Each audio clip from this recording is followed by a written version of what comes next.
नमस्कार दोस्तों, मैं हूँ रेलवे पॉइंट्समैन अंकुश। दोस्तों स्वागत है एक और नए वीडियो में। और आज की इस वीडियो में हम बात करने वाले हैं एएलपी सीबीटी 2 के रिजल्ट के बारे में। यानी कि जो असिस्टेंट लोको पायलट का रिजल्ट बहुत दिनों से पेंडिंग था, वो रिजल्ट आ चुका है और कई सारे कैंडिडेट का सिलेक्शन हुआ है। और कहीं कहीं जोन में तो 8 गुना कैंडिडेट भी नहीं मिले हैं, क्योंकि जो इसका सीबीटी 2 में पार्ट बी ट्रेड का टेस्ट होता है उसमें कई सारे कैंडिडेट फेल हो गए हैं। जिन्होंने पार्ट ए में 80 से भी ज्यादा स्कोर किया था, वो भी पार्ट बी में फेल होने की वजह से इस लिस्ट में उनका नाम नहीं आया होगा। और हर एक जोन ने इसकी लिस्ट जारी करी है और उसमें उस कैंडिडेट का रोल नंबर लिखा है जो कि साइको टेस्ट के लिए क्वालिफाई हो गया है। वही मैंने भी प्रयागराज जोन से एएलपी का फॉर्म भरा था और मेरा भी इस लिस्ट में नाम आ गया है, यानी कि साइको टेस्ट के लिए मैं भी क्वालिफाई कर गया हूं। जो साइको की एग्जाम डेट है वो ऑलरेडी आ चुकी है। 15 जुलाई को सभी का साइको टेस्ट एक साथ होना है। जितने भी जोन के कैंडिडेट हैं, सभी जोन के सारे कैंडिडेट जितने भी क्वालिफाई हुए हैं, सभी का सिर्फ एक ही दिन 15 जुलाई को साइको टेस्ट होना है।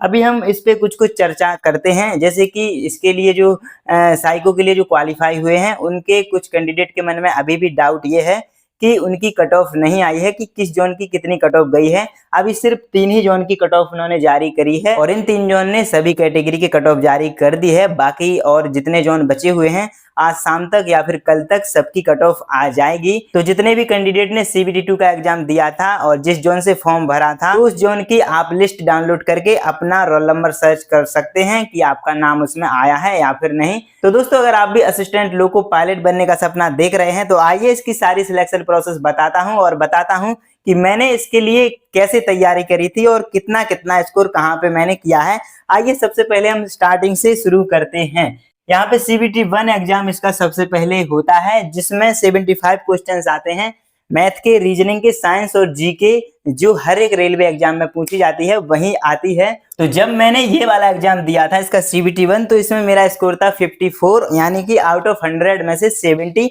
और इसमें नॉर्मलाइजेशन हुआ था, लेकिन मुझे नॉर्मलाइजेशन में एक भी मार्क्स नहीं मिला था और मेरा स्कोर 70 था। लेकिन इसकी जो कट ऑफ है वो लगभग 55 के करीब गई थी ओबीसी की। प्रयागराज जोन से मैंने जो फॉर्म अप्लाई किया था उस जोन की। और इसके बाद सीबीटी 2 की डेट आती है 19 और 20 मार्च को, लेकिन 19 और 20 मार्च का एग्जाम कैंसिल कर दिया जाता है। और सच बताऊं तो उस टाइम पे मेरी तैयारी इतनी अच्छी नहीं थी कि मैं सीबीटी 2 का जो पार्ट बी है ट्रेड का टेस्ट वो मैं पास कर पाऊं। तो उस समय पे एग्जाम कैंसिल होने की वजह से जो 19 और 20 मार्च को ये एग्जाम होना था वो कैंसिल कर दिया गया। इसके बाद इसका जो एग्जाम है वो 6 मई को कराया गया और जो हमारा प्रयागराज जोन था उसका सभी कैंडिडेट का 6 मई को एग्जाम हुआ था। तो जो मेरा पार्ट ए का स्कोर है वो रहा था 65 पॉइंट कुछ, और जो पार्ट बी है उसमें 26.25 मार्क्स चाहिए होते हैं। तो मैंने उसमें स्कोर किया था 27 पॉइंट कुछ मार्क्स, और उसमें से भी एक दो क्वेश्चन इग्नोर होंगे तो थोड़ा और स्कोर बढ़ जाएगा। तो इस तरीके से मेरा स्कोर सीबीटी 1 में लगभग 66 और उसमें मैं ट्रेड में पास हो गया था। और ये सिर्फ क्वालिफाइंग नेचर का ही होता है जो इसका पार्ट बी होता है। आइए आपको शुरू से बताते हैं। सीबीटी 2 जनरली 2 पार्ट में होता है, एक होता है पार्ट ए और एक होता है पार्ट बी।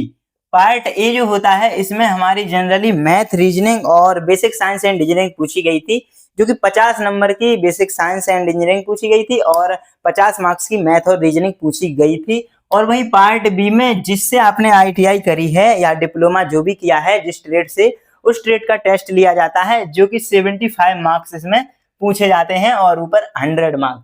तो ये जो 75 है ये सिर्फ क्वालिफाइंग नेचर का होता है। इसमें आपको सिर्फ 35% ही मार्क्स लाने होते हैं, मतलब कि 26.25 मार्क्स ही लाने होते हैं 75 में से। लेकिन इन दोनों पार्ट में 1/3 की निगेटिव मार्किंग होती है। तो इस चीज से बचने के लिए कई लोग तुक्का नहीं लगा पाते हैं और ये जो ट्रेड का टेस्ट होता है इसमें फेल कर जाते हैं। वही जो पार्ट ए है इसमें कई लोगों ने 80 प्लस भी स्कोर किया है, लेकिन वो फिर भी क्वालिफाई नहीं हुए हैं क्योंकि ट्रेड में वो लोग फेल हो गए थे। अब जो इसका रिजल्ट अभी आया है ये है इसकी तीसरी स्टेज, यानी कि इसकी थर्ड स्टेज, जो कि साइको टेस्ट है और इसी का ये रिजल्ट आया है। और अब जितने भी कैंडिडेट का लिस्ट में नाम आया है वो सभी लोग ये साइको टेस्ट देने वाले हैं। और ये टेस्ट होने के बाद आपकी एक और फाइनल मेरिट बनेगी, जो डीबी और मेडिकल टेस्ट के लिए लिस्ट आएगी, और जिसका नाम उस लिस्ट में आएगा उसी का फाइनल सिलेक्शन होगा। आइए इन 3 जोन की बात कर लेते हैं कि किसकी कितनी कट ऑफ गई है। एक तो भोपाल जोन है, एक चंडीगढ़ जोन है और एक है सिलीगुड़ी जोन। तो सबसे पहले हम भोपाल जोन की कट ऑफ देखते हैं। सबसे पहले इसी जोन की कट ऑफ आई थी। इसमें यूआर की कट ऑफ गई है 63.12। आप देख सकते हैं कि कितनी कम कट ऑफ गई है यूआर की। वहीं ओबीसी की कट ऑफ गई है 55.31 और एससी की कट ऑफ गई है 31.56 और एसटी की गई है 26.59 और ईडब्ल्यूएस की गई है 41.48। आप देख सकते हैं कि ये जो ईडब्ल्यूएस वाले कैंडिडेट हैं ये यूआर वाले ही कैंडिडेट होते हैं, लेकिन इकोनॉमिकली वीकर सेक्शन में जो आते हैं तो उनको इतना ज्यादा फायदा हो जाता है कि 41.48 में इनका सिलेक्शन हो गया। वहीं ये जो कैंडिडेट है इनका 63.12 में सिलेक्शन हुआ है, तो पूरे पूरे 21 मार्क्स का फर्क है। और वही एक्स सर्विसमैन की कट ऑफ गई है 51.77। चलिए अब हम चंडीगढ़ जोन की कट ऑफ की बात करते हैं। तो यूआर की गई है 54.96 और वहीं ओबीसी की गई है मात्र 30.49।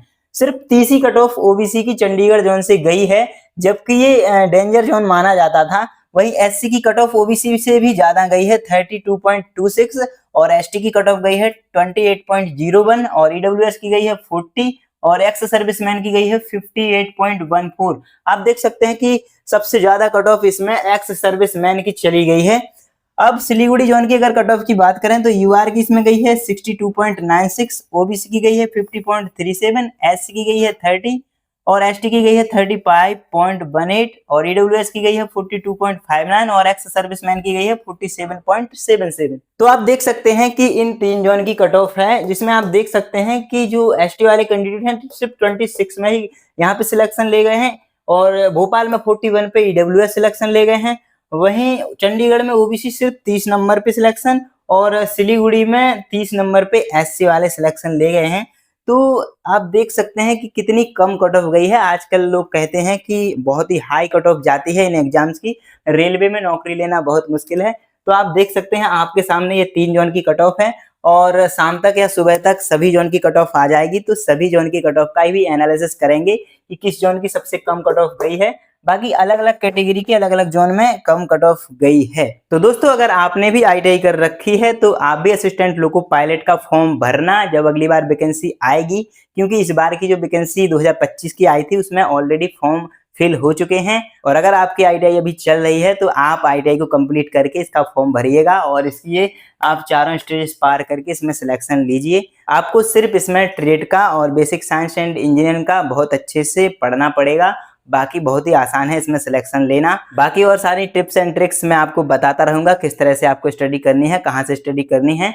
और जो ग्रुप डी की स्ट्रेटेजी है वो मैं ऑलरेडी बना चुका हूँ। एनटीपीसी के लिए जो काम आएगी, टेक्नीशियन के लिए जो काम आएगी, वही चीज सीबीटी वन में भी काम आएगी। तो उसी तरह से आपको पढ़ाई करनी है। मैथ रीजनिंग पे आपको बहुत ही ज्यादा प्रैक्टिस करनी है, जिससे कि आपके मैथ रीजनिंग में पूरे में से पूरे मार्क्स आए और आप आसानी से रेलवे के हर एक एग्जाम में सिलेक्शन ले पाएं। तो चलिए दोस्तों आज की इस वीडियो में इतना ही था, मिलेंगे अगली वीडियो में, तब तक के लिए नमस्कार, धन्यवाद।